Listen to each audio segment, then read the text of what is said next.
están? Hoy vamos a ver lo que es sistema digestivo. Bien, este sistema realiza una función vital que es preparar los alimentos para su absorción y para que sean utilizados por millones de células en el organismo, ¿sí? Esa es la principal función. Ya que la mayoría de los alimentos, cuando nosotros los comemos o los ingerimos, no pueden alcanzar de esa forma las células. Entonces, necesitan pasar por un proceso antes de llegar a las mismas, ¿sí? A esas células. Entonces, ese proceso por el cual se modifica, ya sea química o físicamente, al material que nosotros ingerimos o a la comida, es lo que nosotros denominamos como el proceso de digestión. Y bueno, ese proceso es tanto función del tracto digestivo, ya vamos a ver cuáles son las partes que forman parte del tracto digestivo, y de los órganos accesorios que forman ese sistema. Bien, yo acá les pongo las funciones del sistema digestivo, además de la que ya les comenté al principio, que bueno, son suministrar ese medio interno a los elementos básicos para el metabolismo, degradar el alimento ingerido hasta esos nutrientes que van a ser asimilables y que luego van a ser excretados hasta el final de lo que sería el sistema, y transportar los alimentos ingeridos hasta el área anal para su expulsión. Esas serían las otras funciones del sistema. Bien, veamos cómo se organiza este sistema digestivo. Bien, podemos dividir a los órganos que forman este sistema en aquellos órganos que forman parte, digamos, de lo que es el tubo digestivo o tracto gastrointestinal, y aquellos que colaboran a la función de este sistema, que son los órganos accesorios. Bien, dentro de los órganos del tracto gastrointestinal tenemos la boca, faringe, esófago, estómago y ambos intestinos, delgado y grueso. Y como órganos accesorios tenemos los dientes, la lengua, las glándulas salivales, que son las que van a secretar la saliva, el hígado, la vesícula biliar y el páncreas, ¿sí? Esto lo que van a hacer, en realidad colaboran, ¿sí? Porque nunca, o sea, no entran en contacto directo con los alimentos, sino que producen o almacenan sustancias que pasan directamente al tubo digestivo, ¿sí? Es decir, no forman parte del gran proceso de digestión, sino que colaboran a que se lleve a cabo. Por eso se denominan órganos accesorios. Bien, en cuanto a las funciones del sistema digestivo, acá yo les puse 6. Más que nada, no sería función en sí del sistema, sino más bien del tracto gastrointestinal, ¿sí? Bien, tenemos primero la función de la ingestión, que es el proceso, digamos, por el cual uno ingiere un alimento sólido o líquido a través de la boca. Después tenemos la secreción, que por ejemplo se da primero en la parte de la boca, después obviamente en la parte del estómago, ¿sí? En donde las células de ese tracto gastrointestinal, y en colaboración con los órganos digestivos accesorios, como por ejemplo las glándulas salivales, van a ir secretando un total de casi 7 litros de agua, entre ácidos también, enzimas, que obviamente van a ir actuando en todo lo que es la luz del tubo. ¿Qué es la luz del tubo? Yo le expliqué que la luz se refiere al interior de cualquier órgano, ¿sí? A la parte interna. Entonces esas sustancias que van a ayudar a la secreción las van a volcar en esa luz del tubo, ya sea en la parte esofágica o en la parte del estómago o en la misma boca, para que puedan llevarse a cabo, digamos, todas esas funciones de degradación de la materia que nosotros estamos ingestando. Como otra función tenemos mezcla y propulsión, que esto se da mediante contracciones y relajaciones, ¿sí?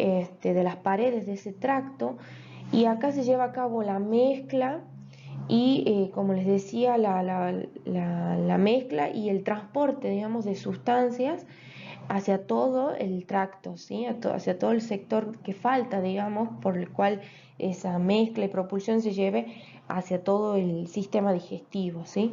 Esa mezcla y propulsión, por lo general, la mezcla se da en el estómago y la propulsión se va a ir dando desde la parte esofágica hacia los distintos intestinos.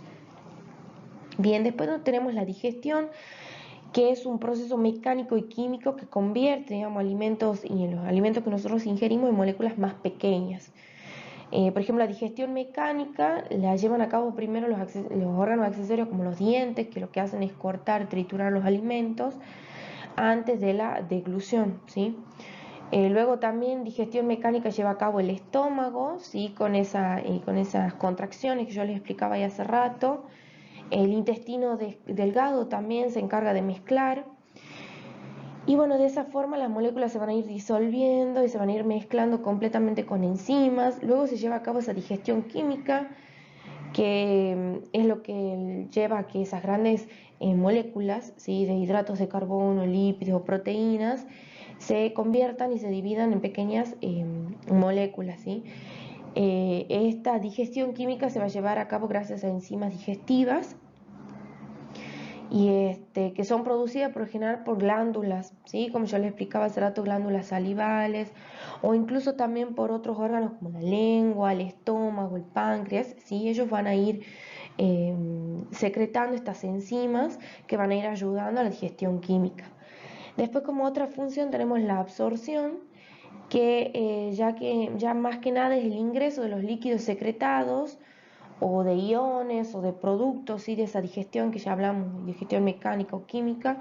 Todo eso, ese producto se va a ir absorbiendo, ¿sí? En el tracto gastrointestinal. Esas sustancias absorbidas van a pasar directamente a la circulación sanguínea y van a llegar a todas las células del cuerpo. Y por último tenemos la defecación, que es el último paso de este sistema digestivo, y va a ser, digamos, todos aquellos residuos o sustancias que no se han podido digerir o que no han sido absorbidas por el tubo, van a abandonar el organismo a través del ano, y es por lo que se conoce esto del proceso de defecación.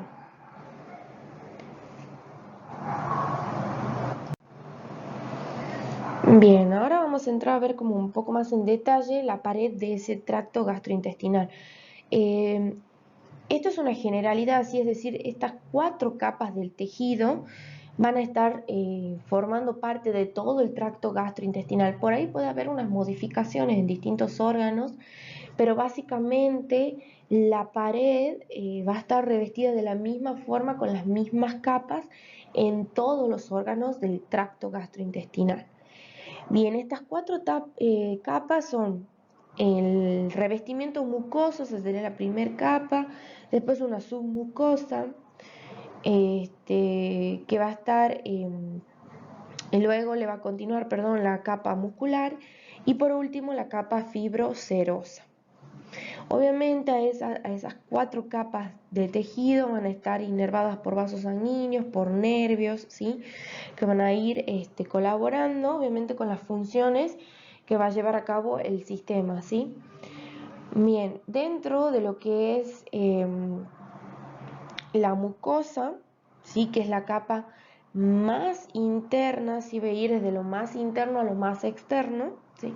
Entonces vamos a tener la mucosa, sí, que es la capa más interna de la pared, está en contacto con la luz, esto sería la luz, ¿sí?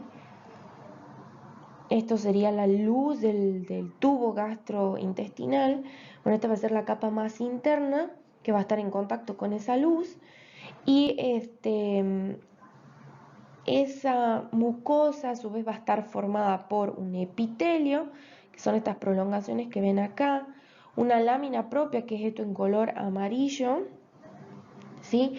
Y una delgada capa de tejido muscular liso, que es esta que ustedes están viendo medio en color rojita, ¿sí?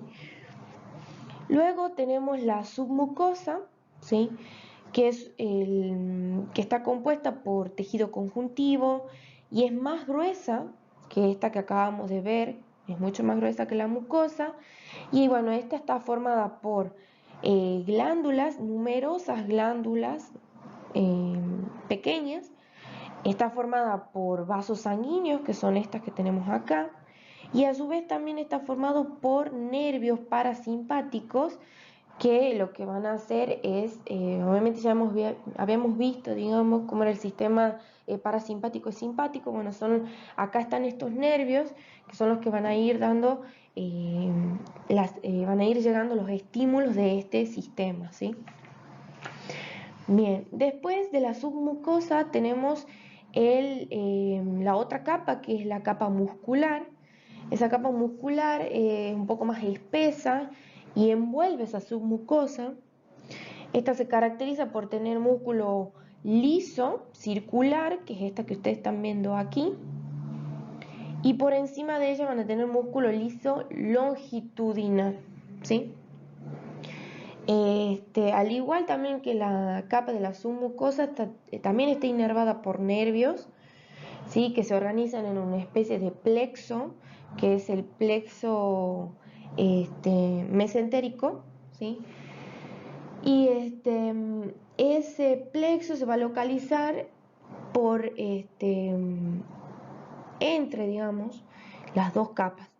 Tenemos músculo liso circular, acá en amarillito tenemos este plexo, ¿sí? Que es el plexo mioentérico, y ese plexo mioentérico junto con el plexo submucoso de nervios parasimpáticos que yo les hablaba hace rato, van a formar lo que es el plexo intramural, ¿sí? Entonces, tenemos nervios parasimpáticos dentro de la capa submucosa que van a formar ese plexo submucoso, y también tenemos nervios que van a formar este plexo mioentérico en contacto con la capa muscular, y ambos plexos van a formar el plexo intramural, ¿sí? Bien, después de lo que es la capa muscular, por último tenemos la serosa. Es la capa más externa, ¿sí?, del tracto gastrointestinal, y está constituida por tejido conjuntivo y por peritoneo.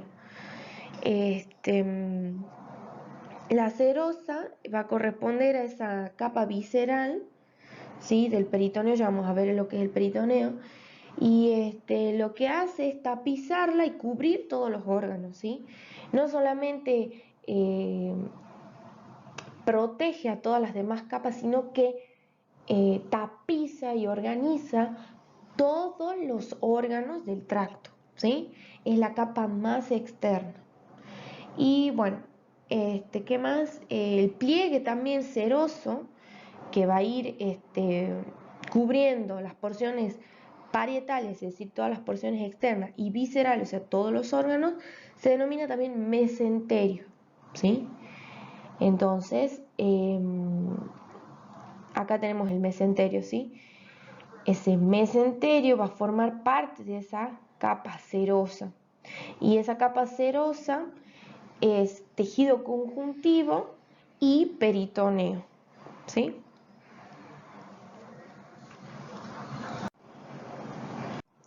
Bien, vamos a entrar a ver cada uno de estos órganos que forman parte del tracto.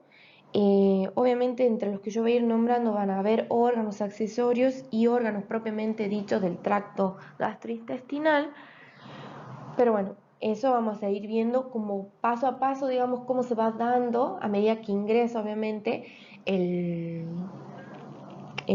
alimento. Vamos a ir viendo desde que ingresa el alimento hasta que termina, ¿sí? Bien, tenemos primero la boca, que también se la denomina cavidad bucal u oral. Y bueno, esta boca está formada por las mejillas, por paladar duro y blando, y además por la lengua, ¿sí? Bien, las mejillas, ¿sí?, están formadas por este músculo buccinador, ¿sí?, además de tejido conectivo, que se localiza, digamos, entre la piel y la mucosa. Bien, ese músculo buccinador es el que va a ayudar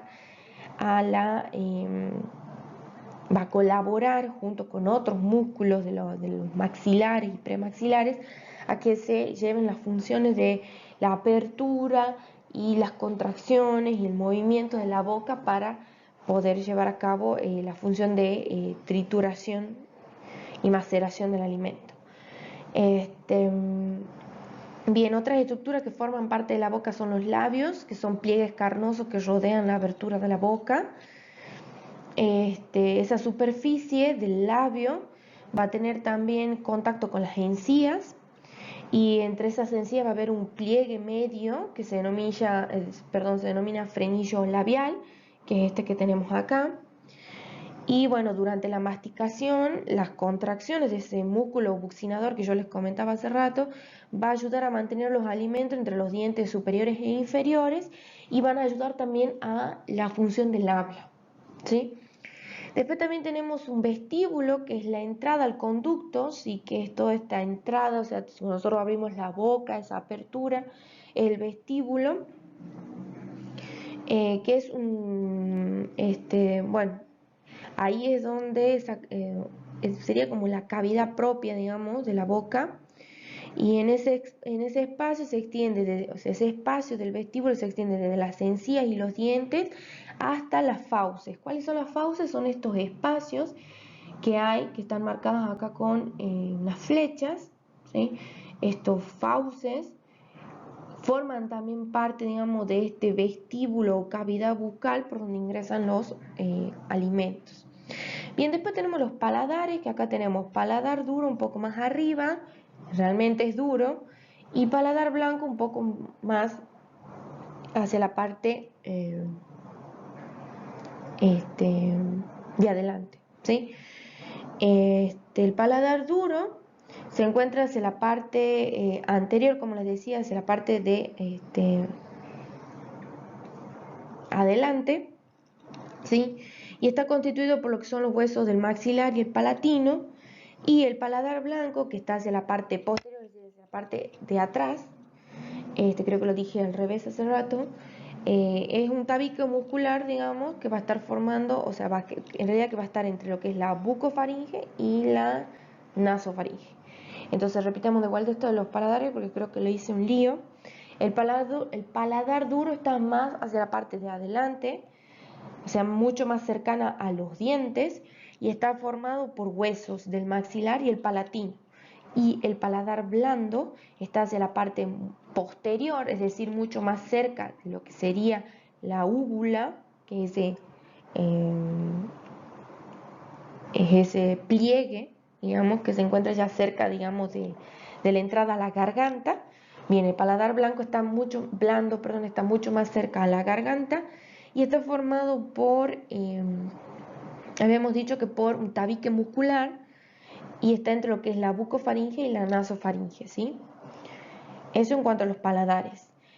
Después está esta úvula que yo les comentaba ya hace rato, que es un pliegue, ¿sí? Una masa muscular que durante la deglución se eleva y también ocluye, digamos, es decir, cierra la nasofaringe y evita que los alimentos y los líquidos ingresen a la cavidad nasal, ¿sí? Para eso sirve la úvula. Y bueno, después también algo importante que tenemos acá son las amígdalas palatinas, que se sitúan justo por detrás, ¿sí? Justo en estos sectores del costado, ¿sí? De este lado y de este otro lado, de un lado izquierdo y derecho, ¿sí? Y son por lo general las que van a ir acompañando a las amígdalas linguales, ¿sí? Son por ahí las que se operan, ¿sí? Bien, algo también importante que tenemos acá en la boca son la saliva. Esa saliva es secretada por las glándulas salivales y está compuesta por un 99,5 de agua, o sea, prácticamente toda la composición de la saliva es agua. Además tiene solutos, como por ejemplo iones, como el sodio, potasio, cloro, fosfato, ¿sí? Sustancias orgánicas como urea o ácido úrico, mucus, inmunoglobulina A, entre muchas otras más. Bien, después como otros órganos que acompañan, ¿sí? En la boca tenemos la lengua y los dientes, ¿sí? Bueno, la lengua es un órgano, como ya les había dicho, accesorio, compuesto enteramente por músculo esquelético, cubierto de mucosa, ¿sí? Está compuesta por músculos extrínsecos y tipo intrínseco, ¿sí? Bueno, eso no voy a entrar mucho en detalle, eso lo tienen ahí en los apuntes. Sí me importa que sepan que está en contacto con la epiglotis, ¿sí? Que esa lengua está formada por una base, un cuerpo y una punta, ¿sí? Y además está en contacto con lo que serían las amígdalas, ¿sí? Tenemos amígdalas palatinas, que son estas del costado, que yo les señalaba hace rato en la imagen de la boca, y las amígdalas linguales, que están en contacto con la parte de la base de la lengua, ¿sí? Bien. Después tenemos el diente, que bueno, los dientes son órganos también accesorios que están localizados en la apófisis alveolar de cada maxilar, ¿sí? Y un diente típico tiene 3 regiones externas bien definidas, que son la corona, ¿sí? Que es la que utilizamos nosotros para masticar, cuello y raíz, ¿sí? Bien, además de esta estructura dividida en 3 regiones, un diente está formado internamente por dentina, ¿sí? Que es una membrana de tejido conectivo bien calcificado, incluso es mucho más fuerte que un hueso, ¿sí? Está compuesto por un 70% de sales de calcio.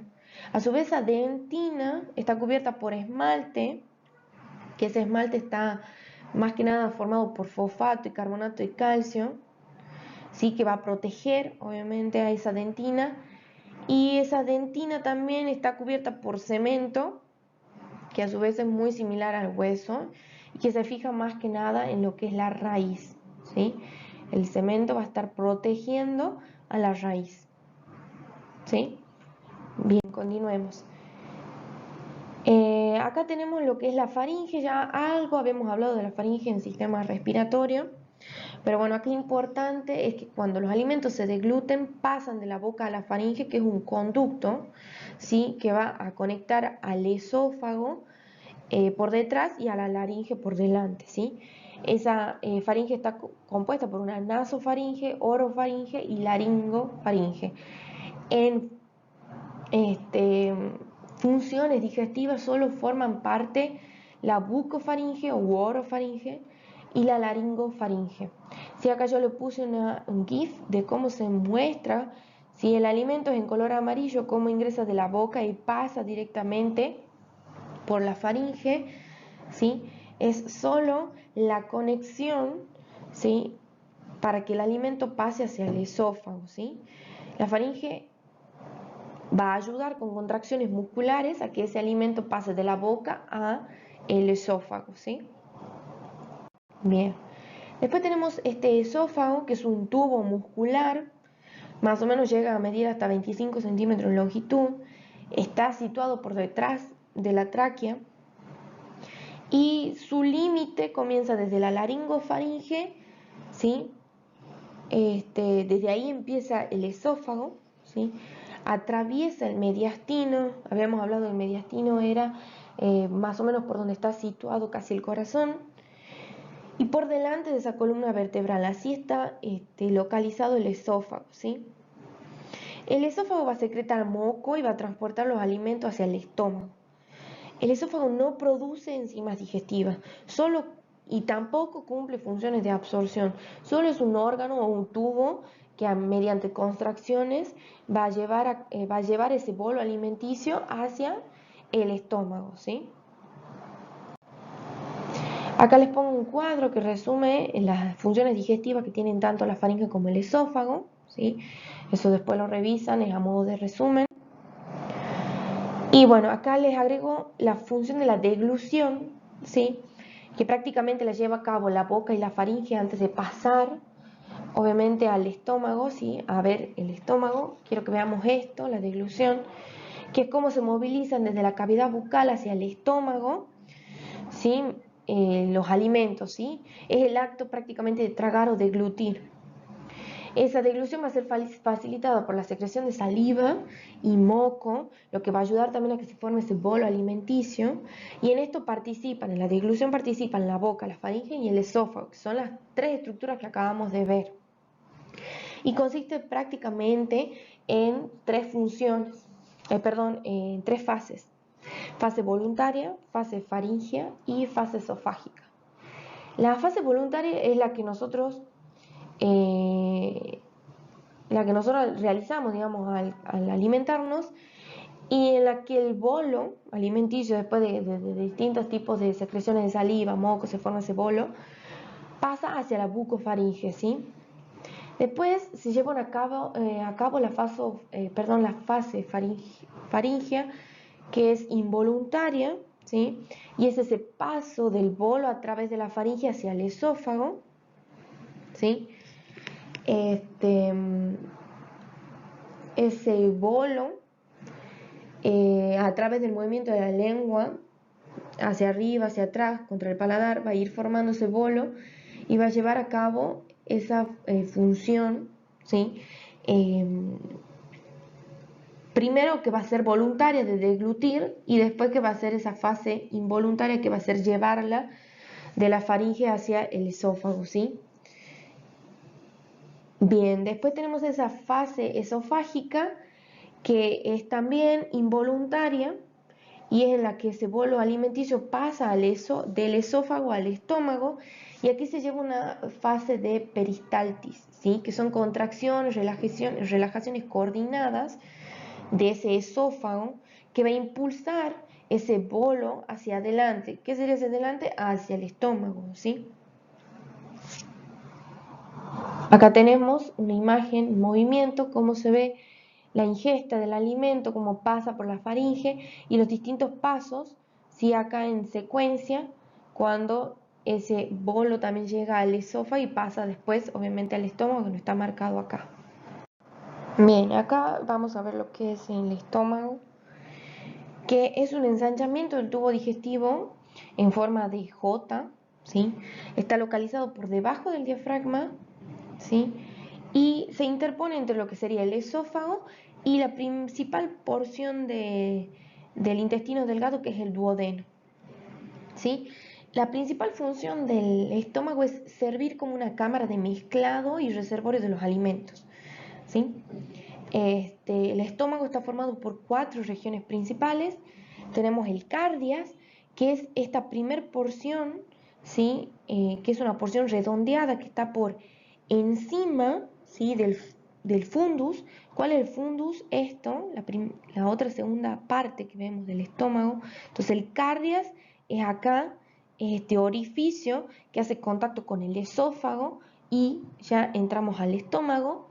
Tenemos el fundus, que es esta parte superior que vemos acá, el cuerpo, que es toda la estructura del estómago, el píloro, que es esta última parte del estómago, ¿sí? Donde acá tenemos un orificio que va a hacer contacto, ¿sí? Con el duodeno. Bien. Como verán acá en detalle está marcado las distintas capas que tiene el estómago, que son y que se correlacionan con las paredes que veíamos hace rato de todo el tracto, ¿sí? Acá también les coloco las funciones del estómago, que como yo ya les había dicho es más que nada una cámara de mezclado y reservorio de alimentos. Acá tiene otros tipos de funciones que están marcadas, como por ejemplo la mezcla de saliva, alimento y jugo gástrico va a formar el quimo. ¿Qué es el quimo? Es un líquido, ¿sí? Que se forma de toda la degradación de ese alimento, ¿sí? Este alimento que ya venía como degradado en pequeñas moléculas se termina de formar en un líquido que se denomina quimo, ¿sí? Le sirve como reservorio, eso también ya lo dijimos, y el estómago segrega un jugo gástrico que por lo general contiene ácido clorhídrico, ¿sí? Es este HCl que ven ustedes acá, pepsina, que es una hormona que inicia la digestión, factor intrínseco que colabora con la absorción de las vitaminas B, una lipasa, que es una enzima que ayuda a la digestión de los triglicéridos, que son las grasas. También segrega gastrina, que es otra hormona importante que va a circular directamente hacia la circulación sanguínea, ¿sí? Yo acá les coloco unas imágenes, ven cómo llega el alimento y cómo a través de la mezcla que se da en el estómago, se empieza a formar como un líquido que es ese quimo, ¿sí? Acá en el estómago se lleva a cabo esa digestión mecánica y química, ¿sí? Que por lo general se producen entre 15 a 20 movimiento, o sea, cada 15, 25 segundos se llevan a cabo un movimiento peristáltico. Esos movimientos peristálticos, recuerden que son movimientos musculares de contracción y relajación, y que acá, digamos, en este estómago se llevan como a cabo ondas de mezcla, ¿sí? Que son estas que ustedes ven acá, en esta imagen que no sé, hace rato se estaba reproduciendo.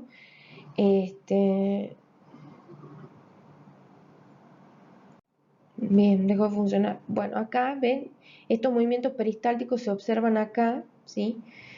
En la imagen, hasta que forman este quimo, que es esto lila que ustedes están viendo, ¿sí? Acá está, este quimo obviamente se forma por la segregación de enzimas, jugo gástrico, ¿sí?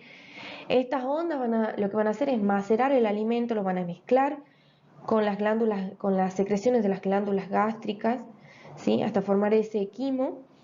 Y bueno, ese líquido gástrico o jugo gástrico que yo les decía está formado por ácido clorhídrico, que va a desnaturalizar las proteínas y va a estimular la secreción también de hormonas que promueven ese flujo biliar y jugo pancreático, ¿sí?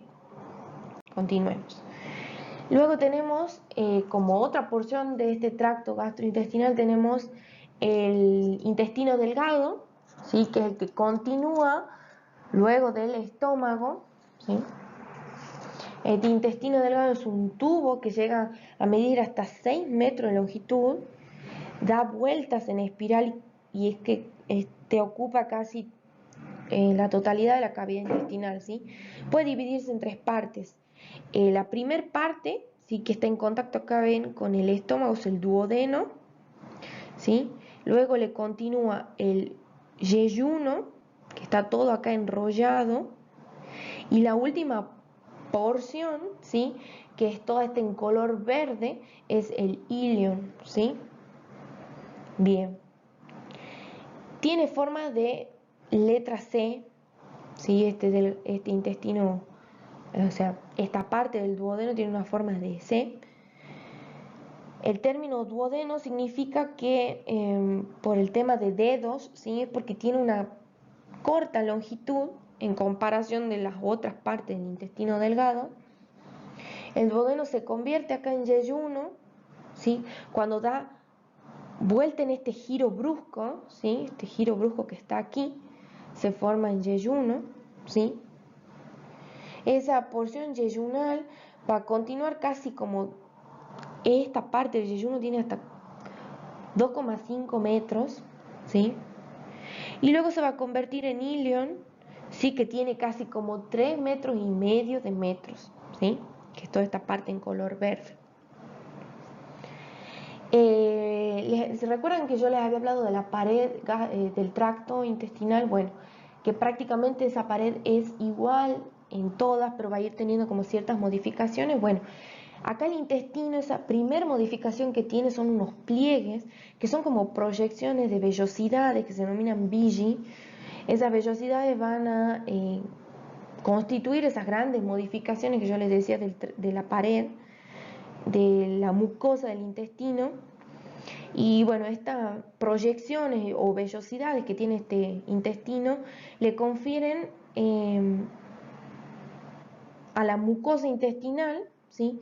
de este intestino como un aspecto aterciopelado o algo así. Esto le sirve obviamente muchísimo para la función de absorción, ¿sí? Es sumamente importante acá en la parte del intestino delgado. Además, esas vellosidades también van a secretar unas células que se denominan células caliciformes, que son secretoras de moco y son muy numerosas en estas vellosidades y sirven obviamente para la absorción y también porque inhiben el crecimiento bacteriano dentro del intestino delgado, ¿sí? Yo en el apunte les puse otras funciones del intestino que no las puse acá, pero bueno, completa, digamos, la digestión de hidratos de carbono, proteínas y lípidos. Absorbe casi el 90% de los nutrientes y agua que pasan por el aparato digestivo, eso es sumamente importante. Y propulsa a través de la peristaltis el quimo desde el intestino delgado a que continúe su camino luego al intestino grueso, ¿sí? Continuamos acá. Esto es el intestino grueso, sí, que es la parte inferior del tubo digestivo y más o menos llega a medir entre 1,5 metros, un poquito más. Y este comienza primero de gran grosor arriba y empieza a disminuir a medida que va finalizando su trayecto, ¿sí? Por el tracto.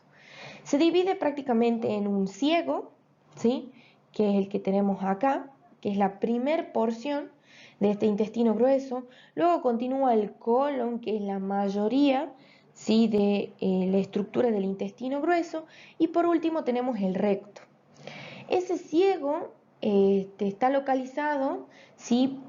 Casi por la parte inferior del abdomen, ¿sí? Después tenemos el colon, que le decía que es la porción más grande del intestino grueso, que ya este colon se divide en distintas porciones. En colon ascendente, que es cuando empieza a ascender el intestino. Luego tenemos el colon transverso, que es este que tenemos acá. Y la parte inferior ya tenemos colon descendente y colon sigmoides, ¿sí? Ese colon ascendente es la porción vertical que tenemos del lado derecho, ¿sí? Que se extiende hasta arriba hasta llegar al colon transverso. Ese colon transverso está prácticamente de forma horizontal en el abdomen, por debajo del hígado, del estómago, del vaso, ¿sí? Y a este le continúa el colon descendente, que es hacia la parte izquierda del cuerpo y es la porción que está de forma vertical y que se va hacia abajo, ¿sí? De este intestino. Y luego tenemos el colon sigmoides, que es una porción que está dirigida obviamente hacia abajo y se denomina sigmoide porque forma como una especie de S, ¿sí? Que describe, digamos, esa última curva que forma el intestino antes de llegar al recto, ¿sí? El recto es esa última porción del tubo intestinal y acá ya tenemos prácticamente que está en contacto con el conducto anal, ¿sí? Que es la parte por donde se hace la expulsión de aquellas sustancias que no han podido ser absorbidas ni utilizadas por el tracto gastrointestinal, se eliminan por esta última porción que es ese conducto anal, ¿sí? Bien.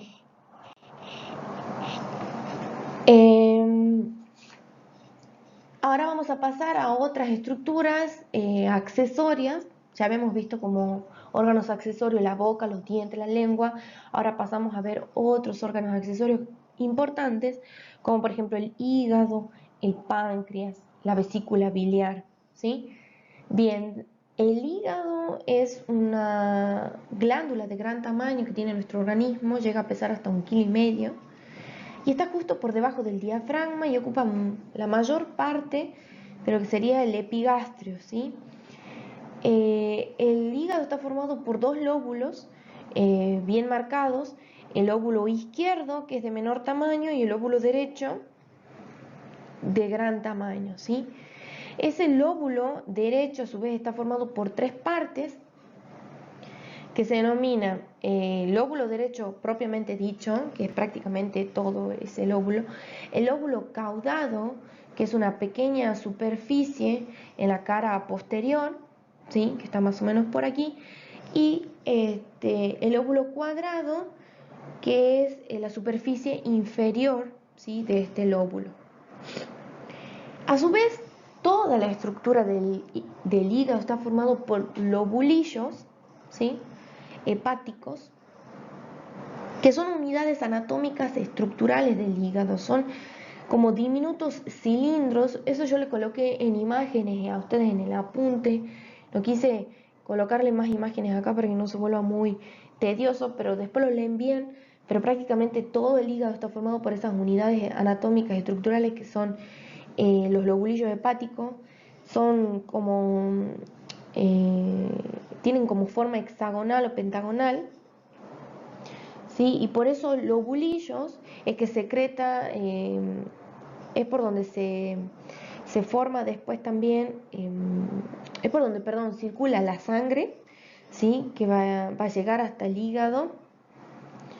Después donde también hay células que fagocitan y pueden eliminar bacterias o hematíes, es decir, estructuras de la sangre que no sirven, u otras partículas del torrente sanguíneo, ¿sí? Ahí también se llevan a cabo. También ingerimos a través de esos lobulillos vitaminas u otros nutrientes que deben ser almacenados y metabolizados por las células hepáticas, ¿sí? También las toxinas que tiene la sangre son absorbidas por estas células hepáticas o por estos lobulillos hepáticos, ¿sí? Es sumamente importante la función de los lobulillos hepáticos, por eso después lo leen con más detenimiento en el apunte, yo les coloqué ahí un poco más de información. Algo muy importante también que secretan esos lobulillos hepáticos es la bilis, ¿sí? Que la bilis son prácticamente sales biliares que tienen pigmentos biliares y colesterol, ¿sí? Colaboran con esa absorción de las grasas y luego son absorbidas por la parte terminal del intestino delgado, que era el ileum, ¿sí? Casi el 80% de las sales biliares se recicla en el hígado para convertirse luego o nuevamente en parte de la bilis, es decir, la bilis está constantemente reciclando, ¿sí? Bien, como funciones del hígado, eso también le coloqué en mejor detalle en el apunte, pero bueno, prácticamente estas células hepáticas que están formando todo el órgano del hígado detoxifican las sustancias, secretan la bilis que utilizamos diariamente, llevan a cabo importantes funciones metabólicas, ¿sí? En cuanto al metabolismo de las proteínas, grasas, carbohidratos. Bueno, eso lo ven a mejor detalle en el apunte. Luego tenemos la vesícula biliar, que es un saco en forma como de perita, ¿sí? Que es esto que tienen acá ustedes.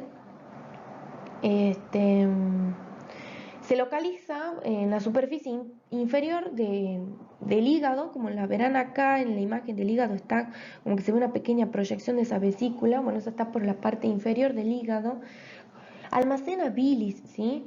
Que penetra en ella por conductos hepáticos, que son estos conductos que vemos acá.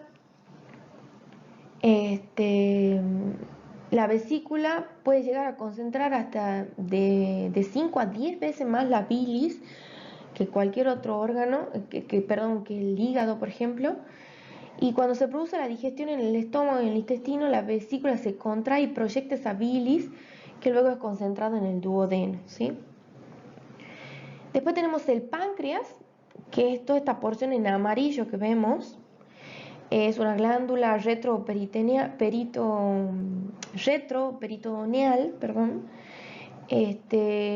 se encuentra por detrás de la curvatura mayor del estómago, ¿sí? Y este páncreas tiene una cabeza, que es esta parte que tenemos acá, una cabeza, un cuerpo y una cola acá en la porción final. Esta cabeza está conectada y en contacto directo con la porción del duodeno.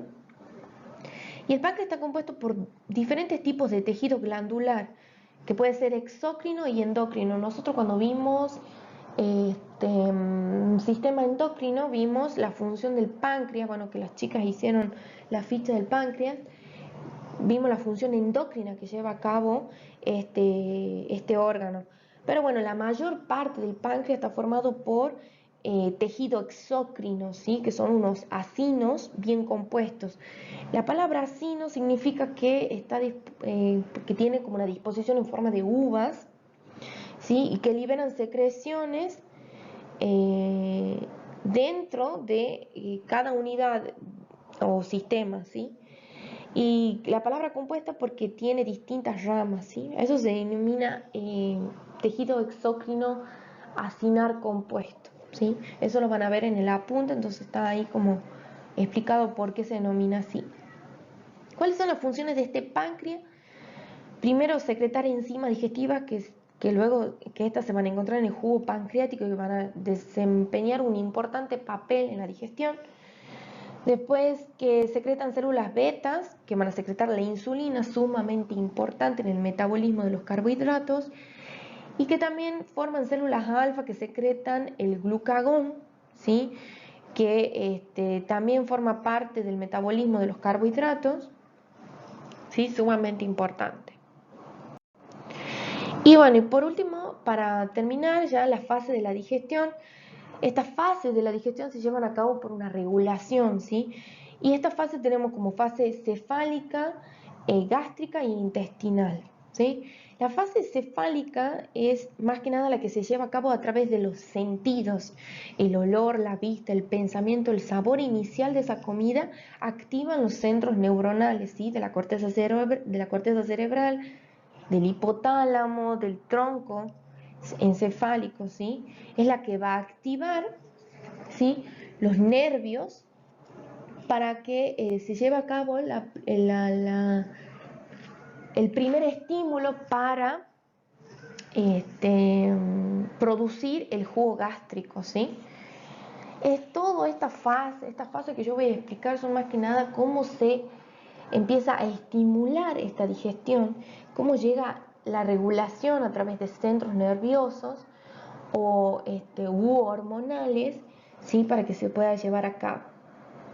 Después tenemos la fase gástrica, que una vez que esos alimentos llegan al estómago, se llevan a cabo mecanismos neurales y hormonales. En cuanto a la regulación neural, ¿sí? Que quiere decir que está mediada todo por el sistema nervioso, se estimulan receptores de estiramiento para la pared, ¿sí? Esos receptores están en el estómago y van a ser sensibles, por ejemplo, al pH del quimo, es decir, del líquido gástrico. Entonces, de esta forma, cuando las paredes están distendidas o el pH aumenta porque ingresan mayores proteínas al estómago, esos receptores van a estirar y esos quimiorreceptores se van a activar, de manera que se producen estiramientos y contracciones, ¿sí? Para que se lleven a cabo las ondas o sea, las ondas peristálticas, ¿sí? Después tenemos una regulación hormonal que va a ser o sea, va a ser en realidad, regulada por una hormona muy importante que es la gastrina. La gastrina se libera, ¿sí? Y da respuesta a diversos estímulos, por ejemplo, a la distensión del estómago, a que las proteínas también sean digeridas en el quimo, a un aumento del pH, a que sean liberados ciertos neurotransmisores para que el sistema parasimpático pueda leer esa señal y brindar una respuesta, ¿sí? La gastrina también estimula las glándulas del estómago para secretar el jugo gástrico, ¿sí? Sumamente importante. También promueve un vaciamiento gástrico, es decir, a través de las contracciones y las relajaciones va a producir que se vacíe el estómago, ¿sí? Para luego poder recibir nuevos alimentos, ¿sí?